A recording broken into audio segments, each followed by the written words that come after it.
WCAX-TV, Channel 3, Burlington.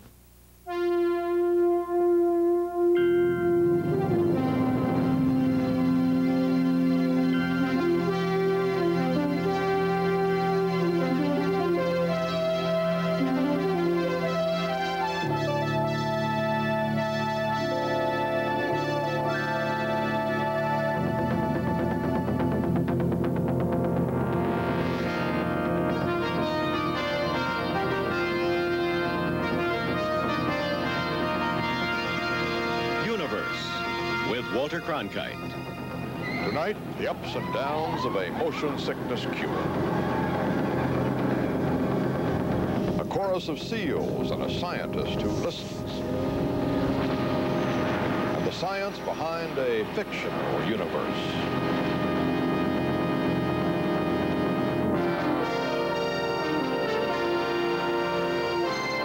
If you have seen this season's big space opera, The Empire Strikes Back, then you've seen this intergalactic dreadnought, and you probably have asked yourself, how in the world did they do that?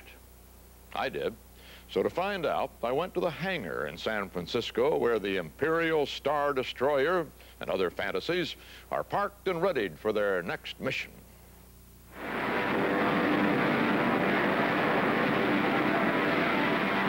That's the way it was. In case you haven't been to the movies lately, the future is not what it used to be. There's new science behind the science fiction film, and modern motion picture technology can take us places we have never been before.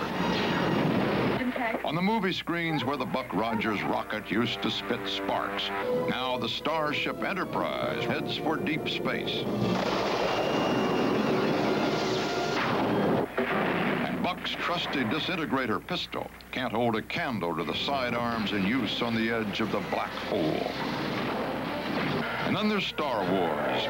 On the definitive variety list of top movies, it stands 9 places higher than Gone with the Wind. People around the world paid $400 million to see it. Sales of Star Wars-inspired books, records, toys, and the like could eventually make it a billion-dollar picture. It is simply the most popular, most profitable motion picture ever made. And now it has a sequel. The Empire Strikes Back has been playing to capacity audiences since it opened in May. It has turned a 2-foot-high green creature named Yoda into a cult hero and is breaking the box office record set by Star Wars 3 years ago. Both films are made by a 36-year-old Californian named George Lucas. He took us on a tour of his facilities in Northern California to show us some of the technology behind a modern space opera. Well, this is the stop-motion animation department, and they're making tauntauns run across the snow. They start by measuring out where everything is on the creature, because everything has to move just a sort of a fraction of an inch every time. Are they looking at something to know what to do next, or are they just doing this out of their heads, sort of, moving it? It's a whole art of, they studied movement. They shot animals and studied them against grids and things to study the motion. And then they practiced for months and months doing tests. The series of still pictures, each slightly different from the one before, become a galloping tauntaun. As a technology, as a science, it's fascinating, but you're ruining my fantasies. I thought those things were real. And this is our model storage room where we keep all the models after we finish shooting them.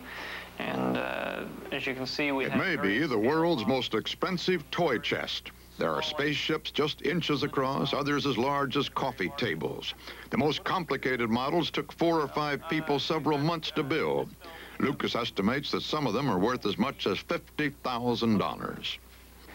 We have a scene where the Millennium Falcon flies along the edge of this ship. And so we had to take this little tiny section down here at the nose, you know, just this, the bare end of it, and reconstruct it to this scale. And this scale is the same scale as this.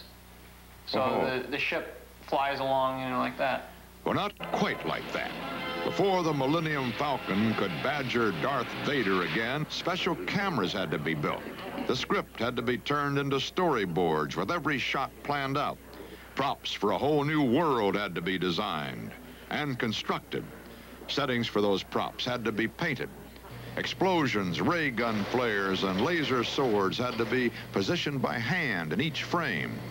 And all the elements had to be combined in a colossal multiple exposure. What are you doing right here? Well, this is where it all comes together. This is sort of the halfway point between when we shoot the film and when it's all put together in one piece. Here we have a reel of elements. As I say, we shoot each individual element, and they come here to the editorial department, and they sync up all the elements. They put them on top of each other and make marks about where they're supposed to start, when they're supposed to stop. Then they send that over to the optical department, and the optical department then puts it together on one piece of film. Actually, go back and we'll look at that. Okay. A painted star field, asteroids on wires, bigger asteroids, a spaceship on a stick. Movements carefully controlled to make the viewer feel like he's moving too. The heart of this entire kind of filmmaking is the duplication of movements. The true star of the new wave of science fiction films is a robot camera. It may not be as attractive, or as clever, or as talkative as its screen counterparts, but it allows movie makers to do things they could never do before. A ship soaring through space actually is the camera moving around a static model. Electric motors move the camera up, down, and from side to side in a sequence preset on a panel off stage.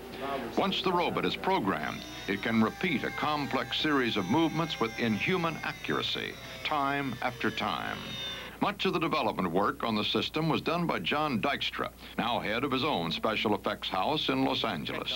His latest project was the movie version of Star Trek. Can I have the camera, please?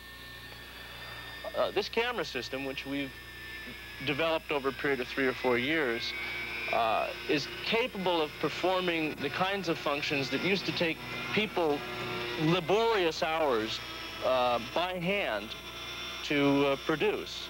Nearby, down Dopey Drive on the sprawling Walt Disney lot, is the ACES camera, the robot behind the special effects in the movie The Black Hole.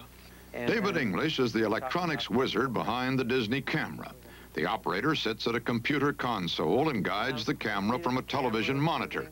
The computer replaces an entire stage crew turning hand cranks and even warns the cameraman if he's about to do something wrong. We did a shot here. It would have taken us 5 weeks to do that filming sequence of 4 different shots. We did it in 2 days.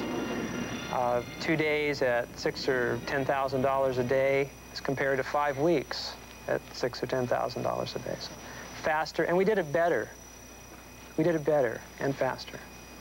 But that's the real world, a place of accountant-inspired high technology. For George Lucas, such science belongs behind the scenes. We sort of go off on our imaginations, and whatever we can do to entertain ourselves is where we go, whether it's logical or scientific or not. The films have sound and space, and we violate a lot of natural laws just for sort of entertainment and enjoyment effect. Which is the prime mover. But it also gives, I think, young people an interest in space generally. The complicated mixture of sophisticated technology, space-age machinery, and starry-eyed fantasy in today's science fiction films just may serve as inspiration for a coming generation of scientists.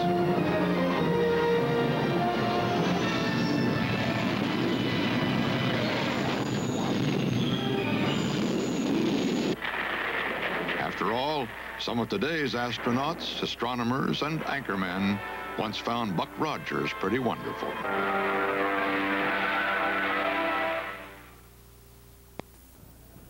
It means